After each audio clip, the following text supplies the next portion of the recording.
the first thing that people will have to develop, one of the current management practices is agility thinking.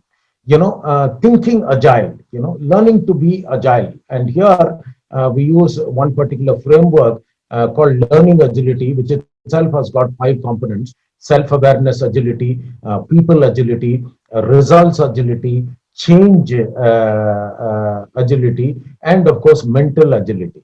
Hi, and welcome to another episode of the People Hum interview series. This is your host Neha at People Hum. People Hum is an end-to-end, one-view, integrated human capital management automation platform, the winner of the 2019 Global Cody Award for HCM that's specifically built for crafted employee experiences and the future of work. We run the People Hum blog and channel that receives more than 200,000 visitors a year, and we also publish several interviews with well-known names globally every month. We have with us today Anand Pillai. Anand Pillai is currently the Chief Transformation Officer and CHRO at Motherson Sumi Infotech and Designs Limited, a leading IT services company. As the Managing Director of Leadership Matters Incorporated, he offers his services as a leadership coach and organization transformation guru. Anand's focus is on ensuring that clients lift their performance skills and behaviors, applying the world's best management practices. Each coaching session of his is underpinned with the drive to improve the bottom line. He has coached CXOs, senior and middle managers across the IT, finance, banking and insurance, manufacturing, government and hospitality sectors. He has been a much sought after speaker in many national and international forums, in addition to being the guest lecturer in leading B schools.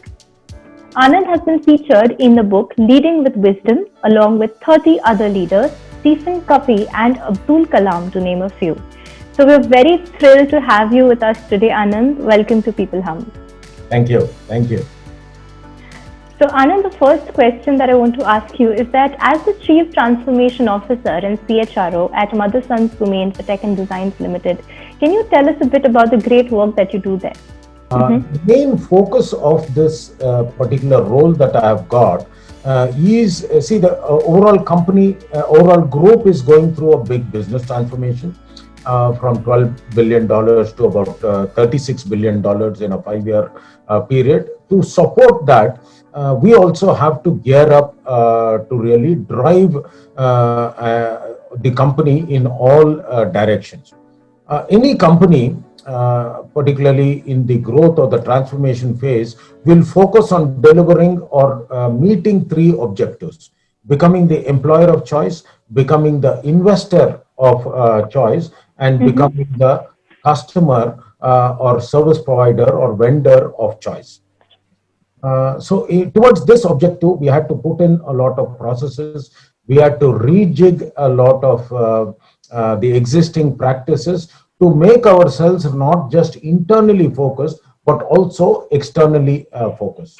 Until recently, the companies or the division's main revenue and main focus was serving the internal group. Now we are looking at serving the external group also. And therefore, we have to be in the talent space to attract the brightest and the best talent.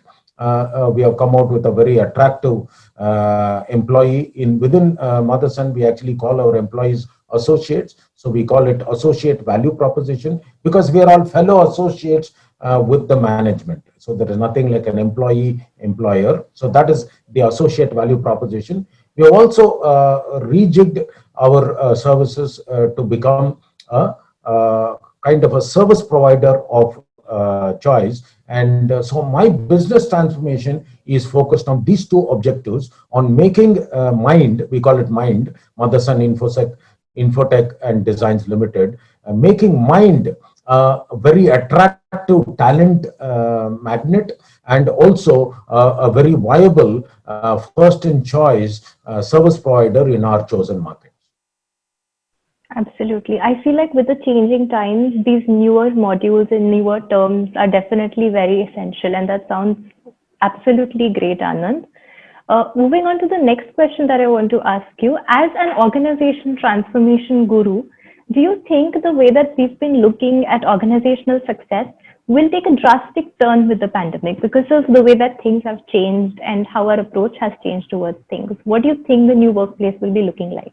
Yeah, absolutely. See, any organization, at least in their uh, bullet list or in their must-do list, they say we must hire a strategy firm, we must hire a consulting firm, we must be, with all the big five advising us and doing all that. In the pandemic, there is no luxury for all the strategy. There is only time for execution.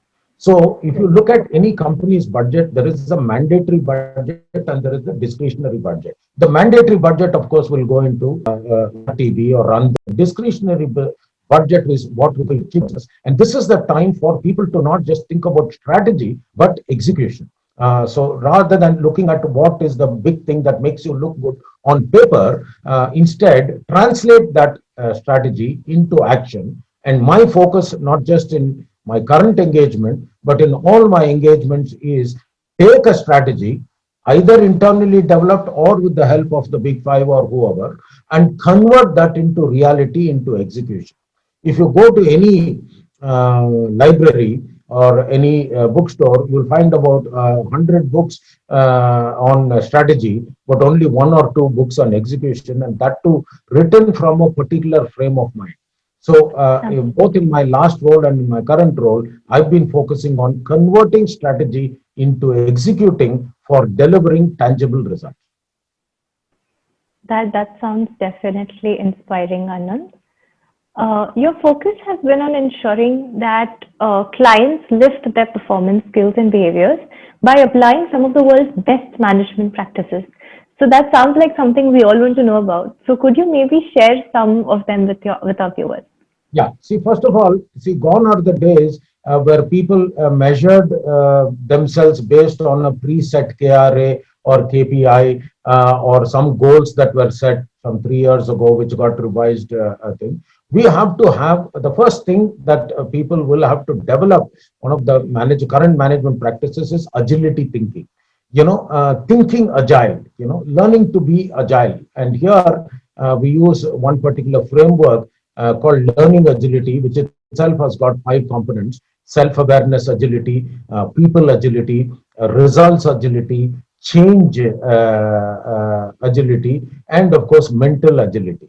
So, getting these people to be agile in all those 5 parameters so that they translate their behavior, translate their performance to measurable results of the company. So that is one of the things. We are also aligning the company goals rather than KRA, KPI to OKR, objectives and key results. So whatever results you are delivering, is it aligned with the business objectives and is it constantly changing? So that is the second management practice that we are doing. The third management practice that we are implementing is Blue Ocean strategy, where we basically train our people to forget about or not focus on competition, but go and create an uncontested market space. And the world out there is actually quite big. Rather than competing with one another, we can go into an uncontested market space. Rather than eating into somebody else's market, we can expand the market, and that's the essence of Blue Ocean strategy. So Blue Ocean strategy, not just for the business, but also for the people, using what we call the in between the lines or the white spaces. So in any organization, all the jobs that needs to be done is clearly demarcated into marketing, into HR, into finance, into operation. But there is a lot of things that can be done in between that, what we call the white spaces. And this is where we introduce another concept called boundaryless behavior, where you cut Okay. across boundary lines and deliver what needs to be done. Wow, I feel like these concepts are pretty compact and nuanced, seeing as how they're coming from a place of extreme research and knowing what the industry is like. But at the same time, Anand, I want to mention that I'm pretty sure that our listeners and viewers are definitely going to benefit from this because when we talk about management, I feel like everybody has their certain ways of looking at it. But these tips are definitely going to be helpful for people who are looking to change their approach or sort of better their process in the way that they function. So thanks a lot for that. And You've been featured in the book Leading with Wisdom with 30 other leaders. What would you like to share about the book with our viewers? This is Peter Bruzan. He was the one who wrote the book. He researched me along with 30 other leaders on leading from within. The premise of that particular book was the fact that big leadership or transformational leadership does not happen externally. It happens Right. from within. It is you are who you are because of your beliefs and because of your inner convictions or your inner strength.